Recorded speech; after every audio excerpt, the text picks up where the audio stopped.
Welcome back to Mystery Disappearance. In the last episode, we took a look at the card party, Josh's last known social outing. A party with a total of about 10 students. There were questions as to whether this small group could have been responsible for Josh's disappearance somehow. As we continue taking a look at the people closest to Josh, today we focus our attention on ex-girlfriend Katie Benson and best friend, roommate, and mock trial co-captain Nick Hajikovic. Other than Josh's family, these two seem to be the closest to Josh. They would never hurt Josh, right? Well, let's take a closer look. As I mentioned in the first episode, Josh had met Katie when they were still kids. They started dating their sophomore year in high school, so they were around 15 years old. They were high school sweethearts. Josh was senior class president and was voted most likely to succeed. And of course, Josh and Katie went to prom together. After they graduated in 2000, they both went to attend two sister campuses in Collegeville, Minnesota. Josh went to the all-boys St. John's University, and Katie went to the nearby all-girls St. Benedict. I stated before that I didn't know exactly when Josh met Nick Hajikovic, but I believe they met in this first year. While Josh was in his freshman year, Nick was a sophomore, 1 year ahead of Josh. Both students in political science, they both became close friends, having common interests, a competitive intelligence, and a strong drive to succeed.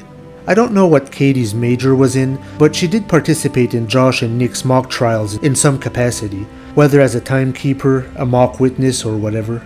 So, by all accounts, these three were very good friends. Josh had a girlfriend, his best friend, a bright future ahead of him. He seemingly had it all.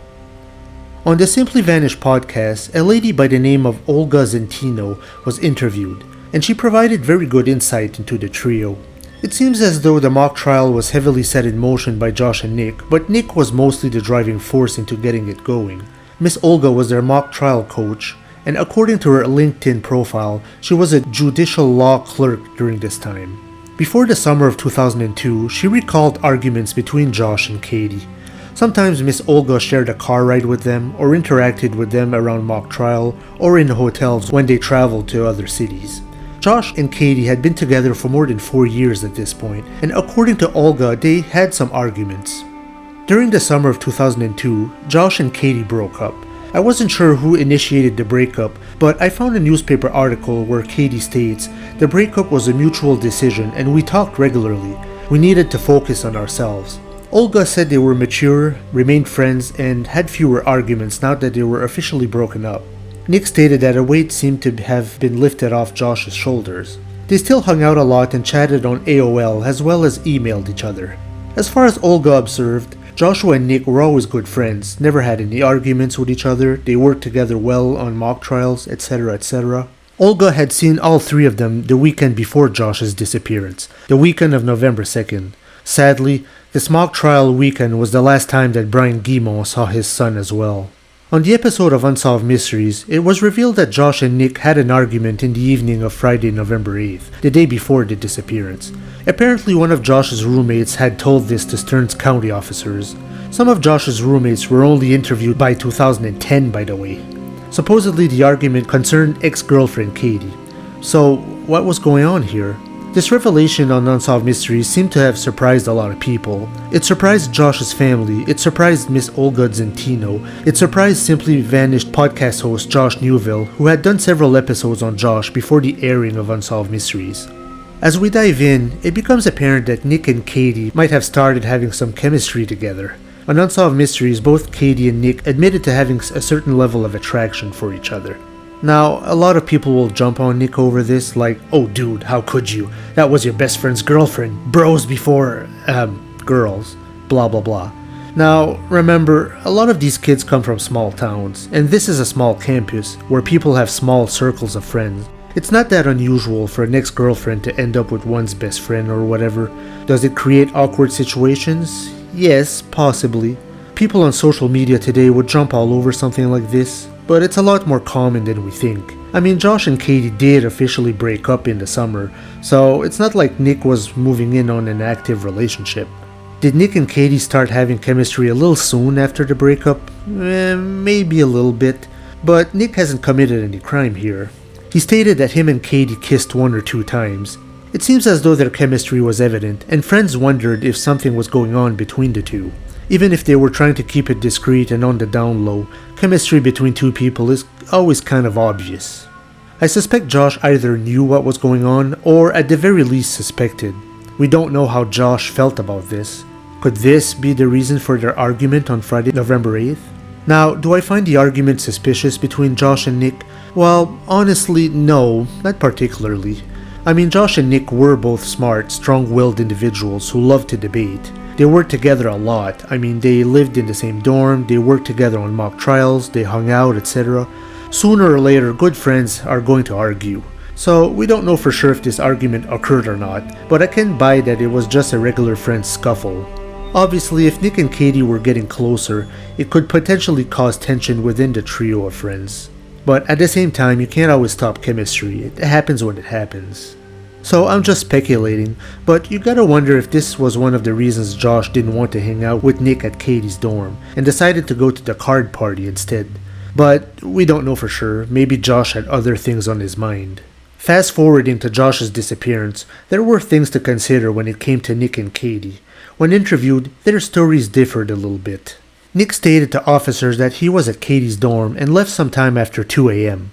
Nick had his own car, and the drive from the girls' dorm to the boys' dorm was about 10 minutes. Records showed Nick's keycard was used at 2:42 a.m. to re-enter his dorm. So if you just look at Nick's story, everything checks out. However, when Katie was interviewed, she stated that Nick left the girls' dorm at 1 or 1:30 a.m. So that would mean that there's a chunk of time missing. If this were true, then what was Nick up to for 1+ hours? Did he go grab a burger? Did he get a quick hookup? It is possible that the time Katie gave is inaccurate. I mean, it's Saturday night, they're having a fun time, having a few drinks, and you lose track of time. So she might not have noticed exactly what time it was when Nick left. As far as I know, Katie has never corrected this time. She never stated that she wasn't sure or anything. Nick was also asked if he was willing to take a polygraph test. While he initially said he would think about it, when it came time, he declined. This is where Nick started to arouse suspicion, although he was never officially confirmed as a suspect. So, what's going on here? Could Nick be somehow involved in Josh's disappearance? Does he fall into the best friend did it cliché? A new blossoming romance getting rid of a former lover?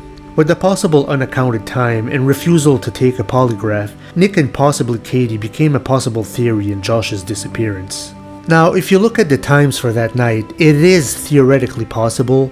If Nick had planned well in advance, maybe he could have pulled this disappearance off. But would he want to? What would be his motive? I suppose if you liked Katie, love is always a motive. Crazier things have happened in this world. However, I am skeptical. Now, I'll admit, when it comes to Nick, I kinda went through the motions like everyone else. Like, what's up with this guy? He looks kinda suspicious, there's unaccounted time, he refused to take a polygraph, etc, etc. But the more I thought about it, the more the theory seemed to fall apart for me.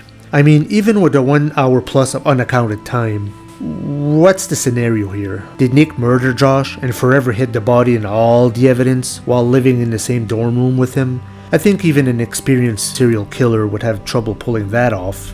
I mean, Josh left the party at around 11:55 p.m. Let's say that the earliest Nick could have been back would be 1:10 a.m. if we take the earliest time possible that Nick left the girls' dorm. So, where was Josh within that time? Possibly his dorm. Did he somehow meet Nick outside? There is no badging data from either around this time.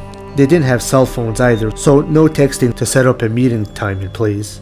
Let's say they meet up outside and drive somewhere. Nick comes back and badges back in at 2:42 a.m. But you see what I mean? If you retrace the steps, the theory doesn't hold up too well. It doesn't really give anybody enough time to orchestrate the perfect clean disappearance.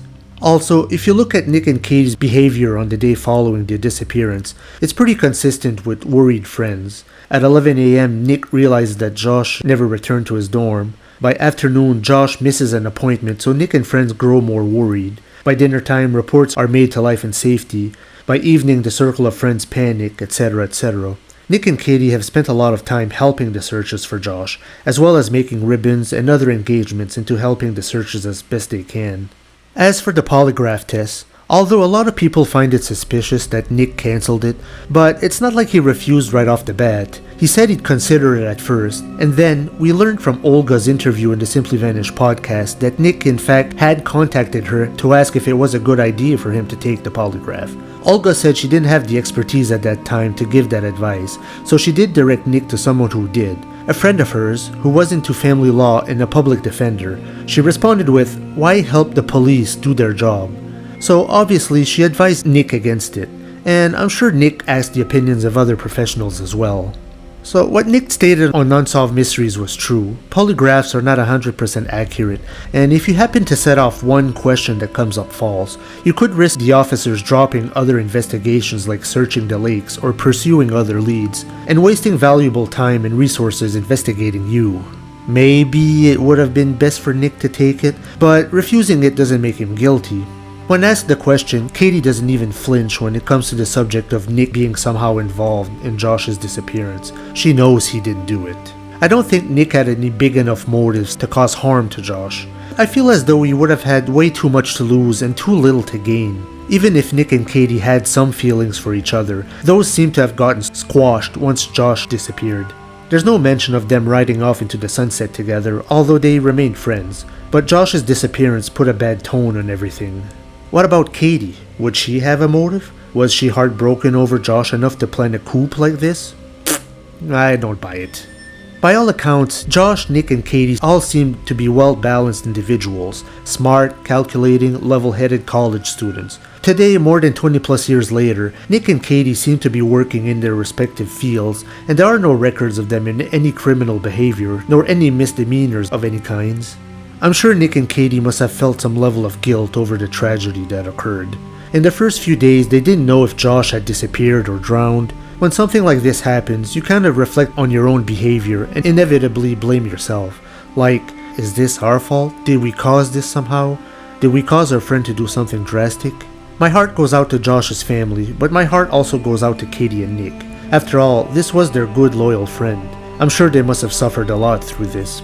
I don't know if they still feel guilty today. They certainly know that whatever happened wasn't their fault. Although I can't rule Nick completely out as a possibility, but it would seem like something much more sinister happened to Josh.